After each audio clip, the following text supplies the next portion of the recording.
सौम्या ने शुरू में ही मना कर दिया था, लेकिन जब उसने उन दोनों के बीच के इस बेमेल रिश्ते के बारे में सोचा, तो वो समझ गई कि अगर उसने ऋषित की बात नहीं मानी, तो शायद ऋषित सच में उसका फोन कभी नहीं लौटाने वाला था। बहुत सी बातें ऐसी थी जिन पर सौम्या जिद नहीं कर सकती थी। वो बस केवल ऋषित की बात सुन सकती थी। इस वक्त सौम्या बहुत ज्यादा डरी हुई थी। उसे लग रहा था कि अगर उसने ऋषित की बात नहीं मानी और ऋषित को इस बच्चे की सच्चाई के बारे में पता चल गया, तो कहीं ऋषित उसे फिर से अबॉर्शन करवाने के लिए मजबूर करने लगा। तो सौम्या आगे बढ़ी और उसने ऋषित को किस कर लिया। वैसे भी ये सिर्फ एक किस था। पहले भी कई बार ऋषित और सौम्या के बीच किस हो चुका था। ये भी ठीक वैसा ही था। इस किस को पानी में तैरने वाली ड्रैगन फ्लाई की तरह कहा जा सकता था। सौम्या ने एक पल के लिए ऋषित के होठों को छुआ और सीधे उससे दूर चली गई और ऋषित की तरफ अपना हाथ फैलाए हुए बोली, क्या अब तुम मेरा फोन वापस कर सकते हो? ऋषित की आंखें धुंधली हो गईं और उसने शातिर ढंग से सौम्या की तरफ देखते हुए मन ही मन कहा, इसका मतलब ये किस फोन के लिए था। इतना सोचते हुए ऋषित एक पल के लिए रुका और बोला, क्या तुम इसे किस कह सकती हो? क्या तुमने कभी किसी को किस नहीं किया है? सौम्या के चेहरे पर कोई एक्सप्रेशन नहीं थे। तभी ऋषित ने कहा, तुम्हें याद नहीं है कि तुमने लास्ट टाइम किस तरह से किस किया था? सौम्या ने अपने पिछले किस का जिक्र सुना तो उसका चेहरा थोड़ा लाल हो गया।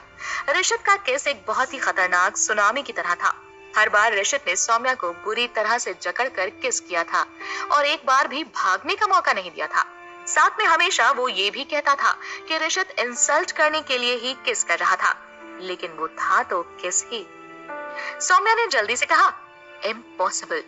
ऋषित ने फोन उठाया और घमंड से हंसते हुए कहा, मुझे लगता है कि तुम्हें अब अपना फोन नहीं चाहिए। सौम्या ने अब अपने निचले होठ को काट लिया और फिर से ऋषित की तरफ देखा। कुछ देर सोचने के बाद वो धीरे धीरे उसके नजदीक चली गई। वो ऋषित की तरह पूरी तरह से ये सब कुछ नहीं कर सकती थी, लेकिन वो एक दो चीजें तो सीख ही सकती थी। एग्जाम्पल के लिए उसने फिर से ऋषित को किस कर दिया। इसके आगे सौम्या को बिल्कुल नहीं पता था कि उसे क्या करना था।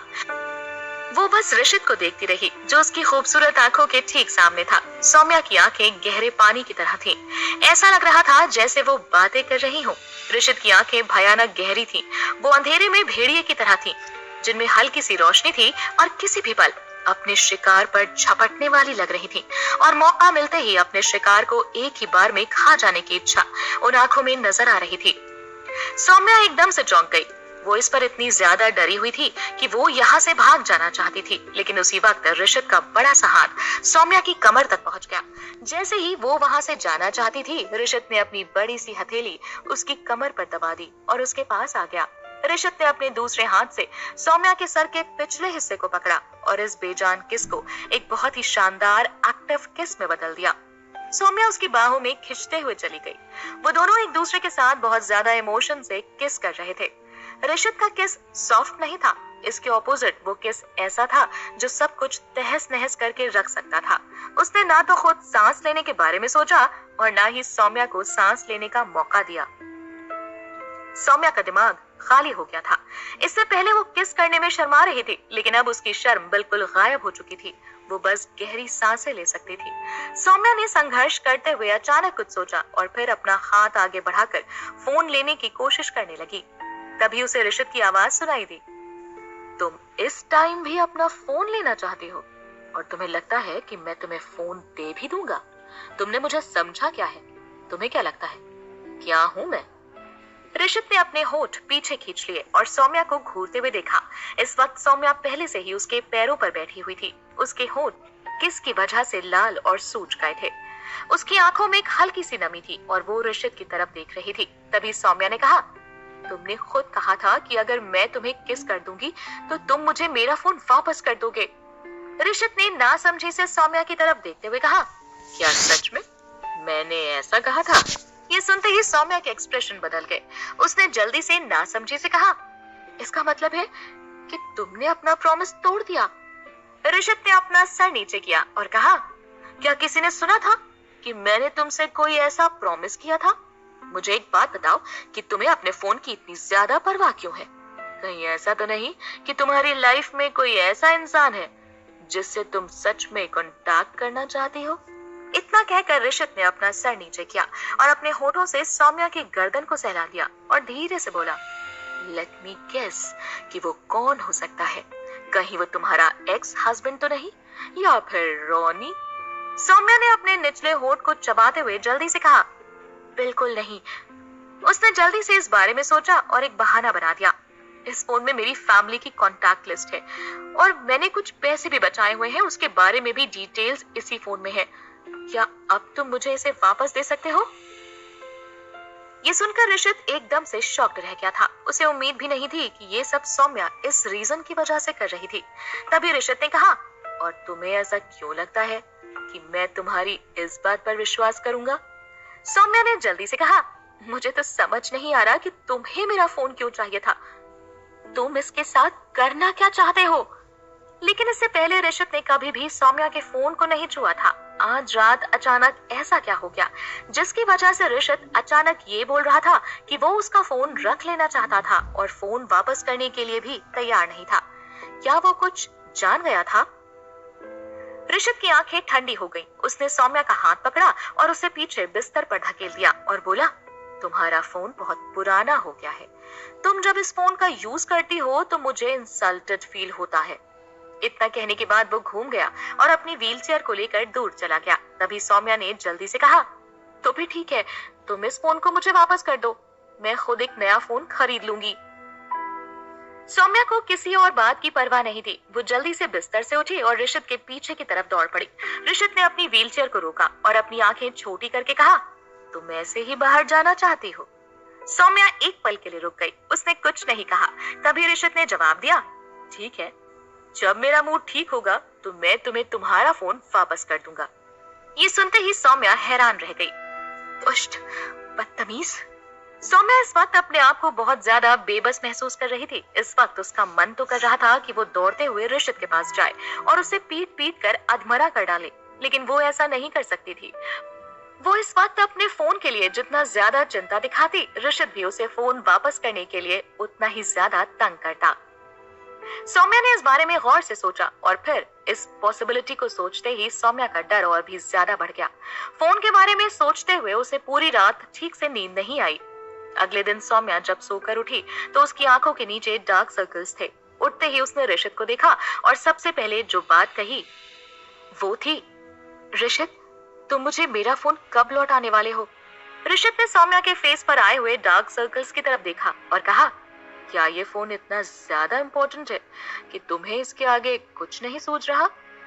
सौम्या ने अपना सर हाँ में हिला दिया तो ऋषित ने पूछा, सच सच बताओ, इसके अंदर ऐसा क्या है जिसकी वजह से तुम रात भर ठीक से सोई भी नहीं हो?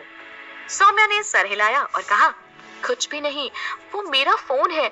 अगर तुम्हें मुझ पर विश्वास नहीं है तो मैं तुम्हारे सामने अपने फ्रेंड्स और फैमिली के लोगों के अलावा बाकी सारे कॉन्टैक्ट हटा सकती हूँ। सौम्या के पास वादा करने के अलावा और कोई रास्ता नहीं था। उसकी आंखें बहुत ज्यादा ईमानदार थीं और उसके चेहरे के एक्सप्रेशन बहुत ज्यादा शांत। ऋषित ने अपने होठों को घुमाते हुए कहा, ठीक है, हम जब कंपनी पहुंच जाएंगे तो मैं तुम्हें ये वापस कर दूंगा। और फिर उसने राठी की तरफ देखा और व्हीलचेयर दूर ले जाने का इशारा किया। सौम्या भी ऋषित के पीछे जाना चाहती थी, लेकिन तभी उसे ऋषित की आवाज सुनाई दी, कल रात का वो ड्रेस पहनना याद रखना।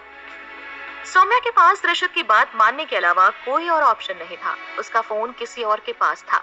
वो इस वक्त वही कर सकती थी जो वो आदमी करवाना चाहता था। सौम्या ने अपने कपड़े बदले और सीधे कंपनी नहीं गई बल्कि अपने पास एक शॉप पर गई। वहां से उसने प्राची को कॉल करने के लिए किसी से फोन उधार मांगा और कॉल लगाते ही जल्दी से कहा, प्राची, मैं सौम्या बोल रही हूँ। तभी सामने से आवाज आई, अरे वाह, क्या बात है, आज तो इतनी सुबह सुबह तुमने मुझे फोन किया, क्या बात है, कुछ सीरियस तो नहीं? सौम्या ने जल्दी से कहा, नहीं प्राची, कुछ भी ठीक नहीं है, मेरा फोन ऋषित ने छीन लिया है। तभी सामने से आवाज आई, तो क्या हो गया?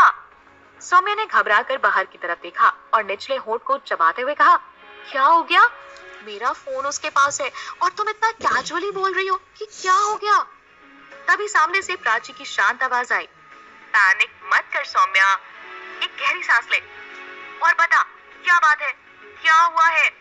सौम्या ने गहरी सांस लेकर कहा, मुझे नहीं पता कि क्या हुआ था। पहले तो वो ठीक था, फिर पता नहीं अचानक उसे क्या हुआ। उसने मेरा मैंने कहा, उसने फोन अनलॉक करके देखा नहीं होगा ना? तभी प्राची ने कुछ सोचते हुए कहा, अभी की सिचुएशन देखें तो मुझे लगता है कि उसे कुछ भी पता नहीं चला होगा, क्योंकि तुमने उसे कुछ भी नहीं बताया है और उसने भी तुम्हें ऐसा वैसा कुछ नहीं कहा है और ना ही उसने तुम्हें घर से बाहर जाने के लिए कहा है। इसका तो साफ मतलब यही है कि उसे इस बारे में कुछ नहीं पता। इस बारे में केवल हम दोनों ही जानते हैं, है ना?